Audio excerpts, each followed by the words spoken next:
Hello everyone, this is Ross with Market Traders Daily, and this is today's video analysis for October 29, 2019. Today we're looking at the USDCHF, US dollar versus Swiss franc for today's trade analysis. Looking here at the daily time frame, we can see three different trends, really. The red trend line, long uptrend, black trend line, a fairly short downtrend or retracement of the red trend line, and now the blue trend line as the market is pushing back higher against the black trend line, and we're seeing a little bit of retracement of that. So the question, of course, is will the US dollar continue to rally and pressure higher and pushing the dollar franc to new highs, or will the US dollar turn around and go back down? I don't think that question has been answered. Probably try to answer that by the end of the week, after we get through FOMC tomorrow, after we get through non-farm payrolls on Friday. There's a lot of news happening over the next 3 days, so we want to be careful that we don't overextend our risk. But I think there are some opportunities as we wait for that news to happen. A couple of things to point out here. The green shaded area towards the top of the chart, which is 0.995565 for the past 3 days, Friday, Monday, and now Tuesday, holding as resistance. Something else interesting about that area right around 99.55 is the 200 period simple moving average. That's the blue line. It's kind of hard to see it, but it's almost parallel with that green shaded area. There's a blue wavy line there. That's the 200 period simple moving average here on the daily time frame. Let's go ahead and zoom it in one time. Maybe that makes it easier to see. That 200 period moving average right about current market price or just above current market price. Two other things I wanted to note here is Fibonacci. Let's take Fibonacci, highest high of the black and red trend line to the low of the black and blue trend line. So highest high to the lowest low. It might even be the low is closer to this red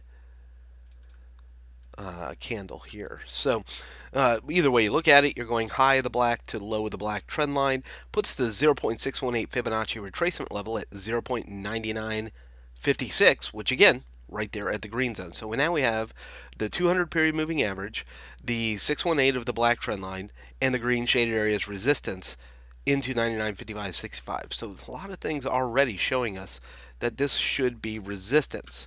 And so buying, when we think about our three opportunities, buying, selling, or no trade, buying is a difficult scenario under that resistance. Selling becomes an easier scenario, or we just don't trade it. We also will look for the US dollar to rise or fall to give us confidence in that. One of the other things that could happen here at the green zone is that it could simply just break above and go higher to the pink zone. Why the pink zone? Of course, Fibonacci there, but you can also see that resistance here on the left-hand side. One other fib that I was looking at earlier, let's take Fibonacci from that high, right there where it touched the pink shaded area down to the same low of the black trend line.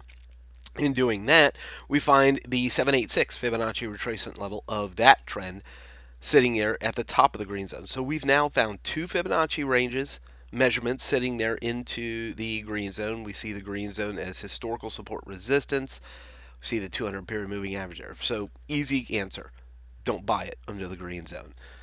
Next answer could be that we look to go short under the green zone, or we just don't trade it. Next thing we'll look for if we do go short is that we look for it to break down through the yellow zone, which, by the way, there's some more Fibonacci there. 618 of that shorter range there, where all those red candles are, sits there at the yellow shaded area. 50% of the black trend line sits there at the yellow zone, so a breakdown there would look for it to go down to the blue shaded area. And that yellow zone, by the way, is our current intraday support and has been for this week, yesterday, sitting there at support. So whether you're buying or selling, looking for dollar movement rising or falling to give you confidence in that buy or sell, if you're going to buy it here at the yellow zone or above the green zone are really your only opportunities to do so.